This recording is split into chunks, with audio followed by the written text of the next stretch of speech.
CD Projekt Red are well on their way to destroy every bit and piece of their legacy that they have remaining. The Witcher 3 new DLC that's gonna introduce how Ciri became the girl boss of your dreams is very, very close and most likely 100% happening. You know, Ciri, the character that previously everyone liked, that had a good story, good character, made sense, was likable, literally like the second or third strongest creature in the whole Witcher universe. Despite what's their name? Super vampires, the elder vampires, yeah, those ones. She was pretty much just only weaker than them, and now she's gonna girl boss her way so close to the sun. She is gonna become the sun, because you know what's cooler than teleportation? Drinking a potion that maybe makes you see in the dark slightly better. I mean, honestly, at this point, do we even care? The honest answer is obviously no. It's over.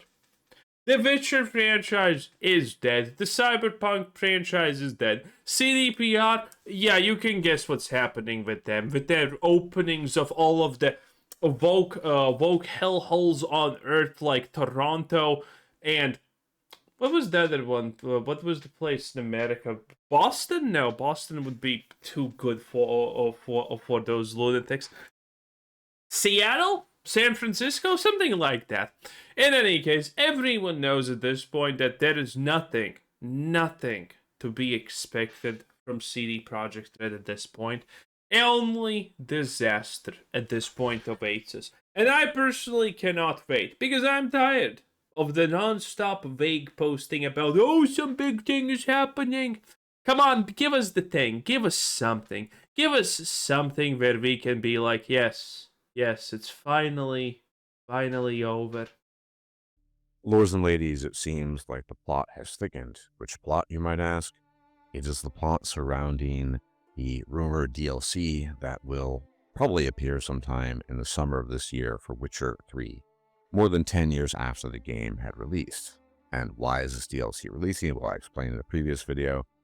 In all likelihood, to explain and justify the story of Ciri becoming a Witcher. Now, this could be good. The justifications are going to be amazing. I can already see it. Because reasons. A woman needs to take responsibility. DLC, who knows? But until now, we didn't have a lot of details.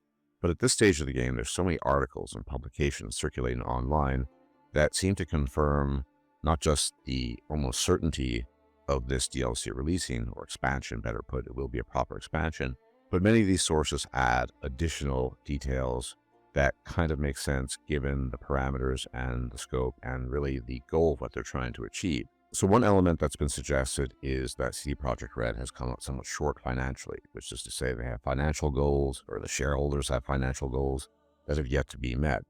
And with the release... You know what's my favorite part about that? Clearly not intended to fool you into believing that this is actually gameplay, completely fake video that CD Projekt Red announced. No. My favorite part about all of this is the horse. You know why? Because they show the horse and they're like, our technologies allow us to make the most realistic. They made the horse so realistic. Real horses are less realistic than what this fucking thing does. It's insane. Of a large expansion that will sell for something like 30 USD/euros. That could help to bridge the gap for the fiscal year. That's one thing. But the more important element here, I think, is the suggestion of where this DLC is going to take place. And several articles and publications have suggested and pointed to Zerrikania.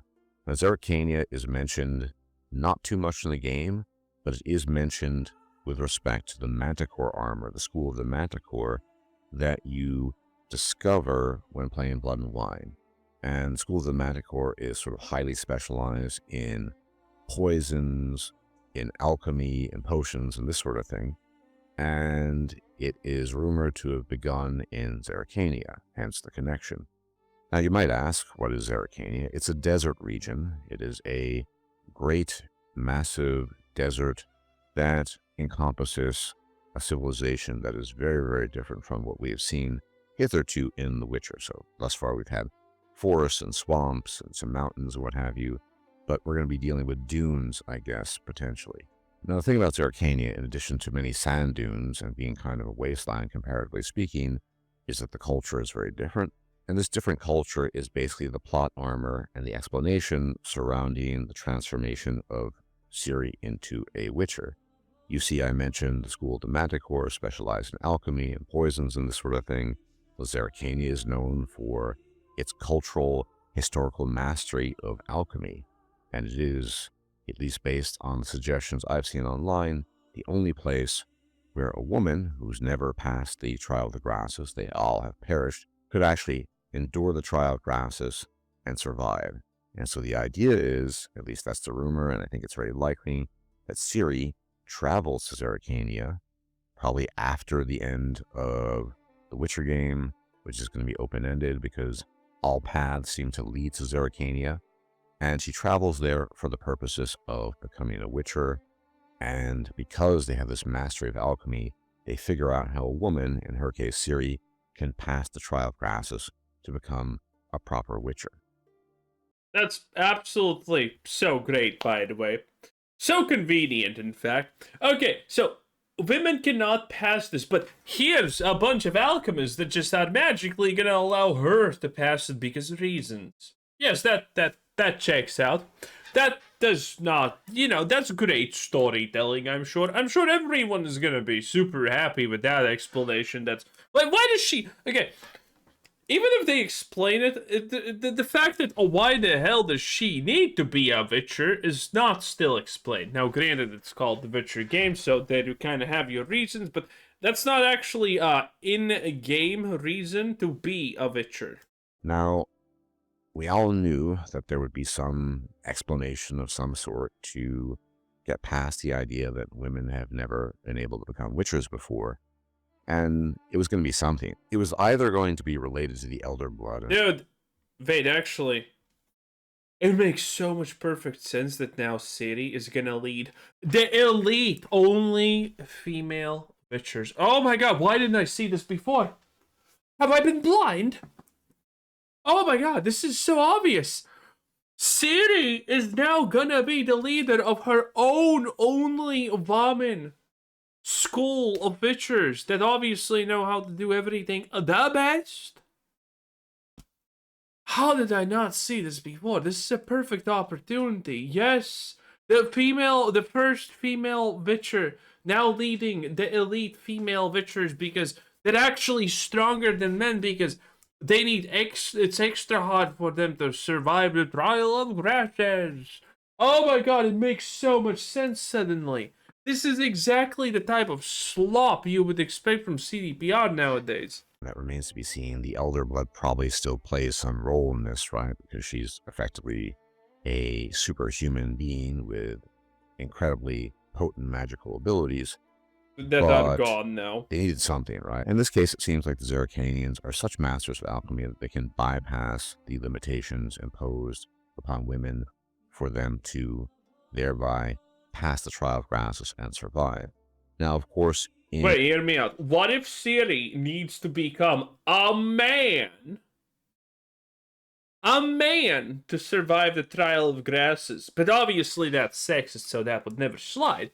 But here's the deal. They tell her that she needs to become a man, and she's like, no, women are stronger, obviously. And then she takes the trial secretly. Beautiful. And then she just magically survives it for no reason. That would be perfect. That would be what I want to see. In Hearts of Stone, you also have that Zerrikanian merchant who is a master of forging things and helps Geralt out with better weapons and equipment. So the Zerrikanians seem to have something special, I guess. They're skilled at smithing and skilled at alchemy. They're basically master craftsmen, I guess you could say. I guess it's as good an explanation as you're ever going to get about how she became a witcher. And I guess you could just tie it in. I mean, you have this issue of the 3 alternative endings, but based on what I've read, it seems it doesn't really matter because I love the guy with the controller in hand, literally shown to pretend that he's playing the game. And it's all fake. But you're not supposed to think that this is a playable game. You're not, because this is clearly a tech demo that's called the Witcher tech demo for some reason. You're just stupid, okay?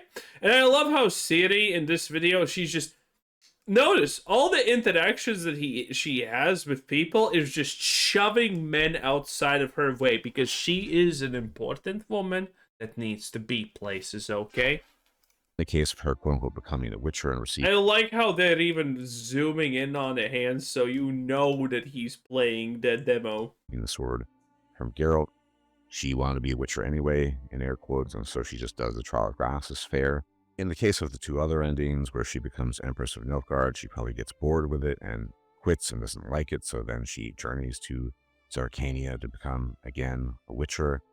And in the case where it appears like she's died, that's probably just what seems to be the case. It appears to be the case, and in reality, she doesn't, and she decides to just do her own thing and become a Witcher. So all paths lead to Zerrikania for her to pass the Trial of Grasses due to their mastery of alchemy. That is the limited information we have and what has been suggested in a multitude of online articles, publications, and some videos by major outlets such as Eurogamer and IGN. And I guess, like I said, it's as good as you're going to get for an explanation in terms of why she has become a Witcher. That said, I will probably get this expansion DLC. I think it's important to keep abreast of this stuff to see how it is. There's also the question of who's working on this expansion. Will it have the ex-Witcher developers who somehow left the studio, even though the CEO said that no one has left the studio? I don't know. It's kind of hard to follow all the lies at this point. Same quality as Hearts of Stone or Blood and Wine, because I think it's inarguable that Hearts of Stone and Blood and Wine are some of the best expansions ever released for any video game, period, full stop. And that really is the burning question at this stage. Will this expansion live up to the kinds of expectations we have? No. Lamau. That have been put upon CD Projekt Red vis-a-vis these two amazing previous expansions going back 10 years. And I have my doubts. Allegedly, the studio working on this particular expansion is Fool's Gold, who are developers that split off from CD Projekt Red. They are, from what one has heard, working on the remaster remake of Witcher 1, which is going to cut a lot of cool things in that particular game to modernize it, so to speak. So who really knows what's going to happen? For example, will it be the same voice actress who voiced the original Ciri in this expansion? Probably not. We just can't know. Will Geralt make a return or cameo? In all likelihood, yes. There's just too many questions that we just don't have answers to. But that seems to be the plot armor, basically.